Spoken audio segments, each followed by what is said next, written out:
वृंदावन में मुख्यमंत्री आगमन पर कांग्रेस नेताओं ने अपनी प्रतिक्रिया जाहिर की है। कांग्रेस के वरिष्ठ नेताओं का कहना है कि वृंदावन में मुख्यमंत्री आगमन को लेकर के ब्रजवासियों को काफी उम्मीद थी, लेकिन मुख्यमंत्री का आगमन वृंदावन में खोखला साबित हुआ। यमुना शुद्धिकरण के लिए भी मुख्यमंत्री द्वारा कोई बड़ा ऐलान नहीं किया गया है। वृंदावन में मुख्यमंत्री आगमन और भाजपा सरकार की नीतियों पर प्रतिक्रिया देते हुए कांग्रेस विधानमंडल दल के नेता प्रदीप माथुर और कांग्रेस के वरिष्ठ नेता तथा प्रमुख समाजसेवी महेश पाठक ने भी अपनी प्रतिक्रिया दी है। मथुरा मुख्यमंत्री आगमन को लेकर कांग्रेस लगातार अपनी प्रतिक्रिया दे रही है और इस वक्त हमारे साथ मौजूद हैं कांग्रेस विधानमंडल के पूर्व नेता प्रदीप माथुर साहब। कल मुख्यमंत्री आए, क्या कुछ कहेंगे उनके आगमन को लेकर? देखिए, हमें बड़ी उम्मीद थी कि माननीय मुख्यमंत्री जी मथुरा वृंदावन आ रहे हैं कुंभ मेले के लिए। वो कोई बड़ी बड़ी घोषणाएं करके जाएंगे, कुछ दे के जाएंगे मथुरा वृंदावन के विकास के लिए और ज़िले के विकास के लिए। परंतु जब देखा गया तो पता लगा खोदा पहाड़ों निकली चुईया। मथुरा वृंदावन के विकास के लिए तो उन्होंने एक पैसा भी नहीं दिया, कोई घोषणा भी नहीं करी। ज़िले के मथुरा वृंदावन विकास प्राधिकरण के कामों का और जो ब्रज तीर्थ विकास ट्रस्ट है उसके कामों का उन्होंने शिलान्यास किया और लोकार्पण किया। अच्छा होता कि वो प्रदेश सरकार के बजट से कोई बहुआयामी कोई प्रोजेक्ट की घोषणा करते और जिससे कि मथुरा के लोगों को राहत होती। किसी पुल का वो करते, अनाउंसमेंट करते हैं कि हम ये फ्लाईओवर बनाने जा रहे हैं। वो ये करते हैं कि मथुरा को हमने तीर्थ स्थल पूरे ज़िले को घोषित कर दिया। वो यमुना जी के नाम पर भी जनता को ठग के चले गए और यहाँ के जो तीर्थ पुरोहित कम्युनिटी के जितने भी पदाधिकारी हैं, वो जितने साधु सन्यासी हैं, वो और आम जनता जो यमुना प्रदूषण की वजह से त्रस्त है और बहुत से ऐसे लोग जिनकी रोजी रोटी यमुना जी के नाम पे चलती है। यमुना मैया में अपार शक्ति है और हम तो खुद यमुना जी को पूछते हैं। उनकी दुर्दशा के लिए हमने काम बहुत किया, परंतु हम असफल इसलिए हो गए क्योंकि सरकारों का अलग अलग सरकारों का कोऑपरेशन नहीं मिला। कोइंसिडेंटली केंद्र में भारतीय जनता पार्टी की सरकार, प्रदेश में भारतीय जनता पार्टी की सरकार, हरियाणा में भारतीय जनता पार्टी की सरकार, दिल्ली में केजरीवाल जी की सरकार, वो अपनी अलग जगह है। केजरीवाल जी का तो वो दिल्ली तो एक यूनियन टेरिटरी है और स्थिति क्या है, स्टेट का दर्जा दे दिया गया है, परंतु उनको इतनी पावर्स नहीं दी गई हैं कि वो कुछ कर सकें। कल मुख्यमंत्री ने मैं वहीं आ रहा हूँ मैं कि पहले बात सुन लीजिए। यमुना जी के ऊपर लेकर उन्होंने कहा कि हम बात करेंगे, पहले केजरीवाल जी यमुना जी को साफ करें। परंतु ये खेत का विषय है, यहाँ गिरते हुए नाले जो थे, मैंने अपने 85 से लेकर 90 वाले समय में राजीव गांधी जी से घोषणा कराई थी यमुना प्रदूषण की। उस ज़माने में सारे एसटीपी बने थे, पंपिंग स्टेशंस बने थे, परंतु बढ़ती हुई आबादी की वजह से उनकी कैपेसिटी कम हो गई। आज स्थिति यह है कि सीधे परोक्ष रूप से नाले गिर रहे हैं मथुरा में, वृंदावन में, और गंदे पानी का आचमन हो रहा है।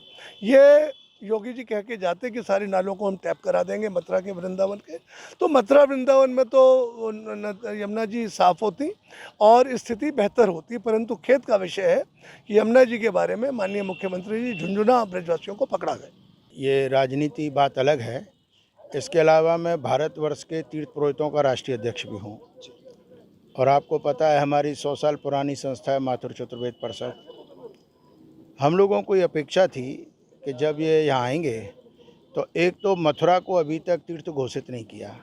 आप मेरे हाथ को करें, मेरे चेहरे को करें, मेरी आत्मा को नहीं करें, ये बताइए पूरे ब्रज को तीर्थ घोषित करने में क्या प्रॉब्लम है? मथुरा कृष्ण की जन्मभूमि है, ये आपको भी मालूम है, योगी जी को भी मालूम है। यहाँ विश्राम घाट है, जहाँ यमुना जी की आरती होती है। भगवान कृष्ण ने कंस को मार के विश्राम किया।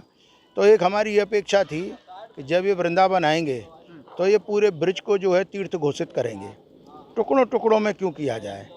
दूसरा, आपको पता है यमुना आंदोलन हम सालों से कर रहे हैं। हमने ही रिट दाखिल की हाई कोर्ट में, उससे स्टे भी आया। ठीक है, वो हमने गोपेश्वर जी के नाम से कराई, वो हमारे उपाध्यक्ष थे। तो हमको ये था कि इस पर इतने आंदोलन हो रहे हैं, रोज़ कोई कह रहा है कि मैं 10,000 लीटर जमुना जल लाऊंगा और 1-1 लीटर बांटूंगा, जयकृष्ण जी जैसे बोले। हमारी ऐसी नौबत क्यों आए? आप यमुना जी में गंगा जी को मिक्स कर रहे हैं, बड़ी अच्छी बात है, दोनों बहनें हैं, गंगा यमुना का मिलन है तो संगम हो गया। परंतु आज ये हालत है कि आप आचमन नहीं कर सकते। उसके बाद में आप कहते हो कि मैं आरती करूंगा जमुना जी की। मानो ने आरती की है, आरती की है उन्होंने, बड़े भव्य तरीके से देवरा बाबा घाट पर आरती की है उन्होंने। अब वो भव्य तो मैं यूँ नहीं कह सकता कि देखिए वहाँ तीर्थ पुरोहित तो थे नहीं। आप यहाँ पर भी उसी स्वरूप को ला रहे हैं कि यहाँ पर साधु संतों का वर्चस्व हो, परंतु जिस मथुरा को तीर्थ ब्रजवासियों ने बनाया, तीर्थ पुरोहितों ने बनाया, आपने उनको एंट्री भी नहीं दी, वो आपसे कहते रहे। तो किस पद्धति से आपने आरती करी? आरती की भी एक पद्धति है, यमुना जी की आप कहीं भी आरती कर सकते हो, यमुना जी चारों तरफ बह रही है, उसकी भी एक महिमा है, परंतु हम उस पर नहीं जाते क्योंकि हर आदमी की आस्था है, वो कहीं से भी आरती कर सकता है। परंतु मेरा कहना ये है कि मैं तो आईसीयू में पड़ा हूँ और आप मेरी आरती कर रहे हो, चाहे भव्य तरीके से कर रहे हो, तो वो आरती कैसी होगी? अगर आपको मेरी आरती करनी है तो आप आरती मत करो, भले यमुना जी की, पर यमुना जी को शुद्ध तो करो। अब आपने जल संसाधन मंत्री को वहाँ से बुला लिया, बोले ये करेंगे। अरे मैं शुरू से कहता आया हूँ कि जितने आपके यहाँ पर टेप ये नाले आते हैं आप इनको तो टेप करिए। हाई कोर्ट के ऑर्डर के बाद भी लोग घूस खाते हैं और नालों को अलाउ कर देते हैं। एक सीधी सी स्कीम है कि जितने नाले हो रहे हैं वहाँ से आप एक बड़ी पाइपलाइन डालिए, ज़्यादा कॉस्ट नहीं आएगी, 700-800 करोड़ आएगी। आप पाइपलाइनों को सब घाटों से ले जाएं, सब नालियों को उसमें मिला दें और पानी को पंप करके पल्ली पाट डालिए, उसको सीवेज में अपना ट्रीटमेंट करके खेती में डाल दीजिए। ये क्यों कहते हो दिल्ली से? अरे यहाँ से तो डरना बंद होगा। मुख्यमंत्री कल वृंदावन में रहे, उन्होंने 411 करोड़ की योजनाओं का लोकार्पण भी किया। यमुना प्रदूषण के नाम पर कहा कि यमुना बहुत जल्दी शुद्ध होगी और हम दिल्ली सरकार से कुछ बाधाएं आ रही हैं और उससे भी हम पूरा करेंगे। कब करेंगे? इनके तो सरकार चली जाएगी 1 साल में, तो ये कहेंगे अब हम हैं नहीं। भाई तुरंत क्या कर सकते हो? बीजेपी वाले तो ये कहेंगे 50 साल तक उनकी सरकार नहीं जाएगी। अरे नहीं साहब, 100 साल रहेगी। रावण भी ये कहता मैं कभी नहीं मरूंगा, मैं परमानेंट हूँ। गनीमत है 50 साल सरकार कह रहे हैं। अमित शाह ने खुद कहा है कि 50 साल तक हम रहेंगे। अमित साहब ये कह दे 50 साल रह ले, लाओ मैं को जो हार जाऊंगा उसकी है 50 साल की गारंटी। 50 साल तक हम अमित साहब रहेगा 50 साल?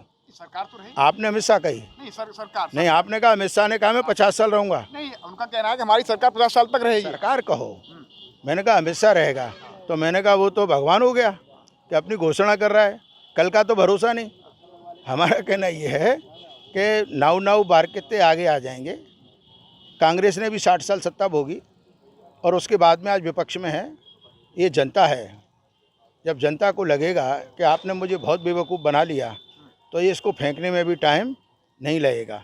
और आपको मालूम है रावण का भी अहम नहीं रहा, अहम तो किसी का भी नहीं रहता। आप 2 से थे 303 पे आए हैं, 3 हटा दो तो 03 रह जाएगा। मैं तीर्थ पुरोहितों की तरफ से पूरे भारतवर्ष और मथुरा के ये कहना चाहता हूँ, जो हमको अपेक्षा थी योगी जी से, वो योगी जी ने कुछ नहीं दिया।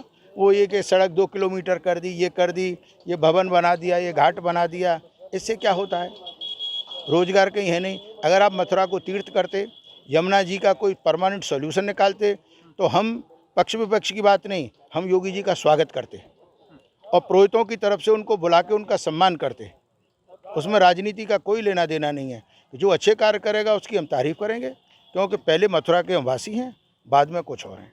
धन्यवाद। बातचीत के साथ रहे कांग्रेस के वरिष्ठ नेता महेश पाठक जी, जो उन्होंने मुख्यमंत्री आगमन को लेकर अपनी प्रतिक्रिया दी है कि जितनी उम्मीद ब्रजवासियों को थी मुख्यमंत्री से, कोई बड़ी घोषणा करेंगे, ब्रजवासियों को कोई बड़ा तोहफा देंगे, यमुना शुद्धिकरण को लेकर कोई बड़ा ऐलान करेंगे, शायद ऐसा उन्होंने नहीं कहा जिसे लेकर कांग्रेस ने भी उनके मथुरा आगमन पर अपनी प्रतिक्रिया जाहिर की और कहा है कि जो जितना भाजपा सरकार के प्रतिनिधि, सरकार और मुख्यमंत्री जो बोलते हैं वो उन वायदों पर खरे नहीं उतरते हैं। Neo news person Sunil Singh के साथ गोविंद भारद्वाज।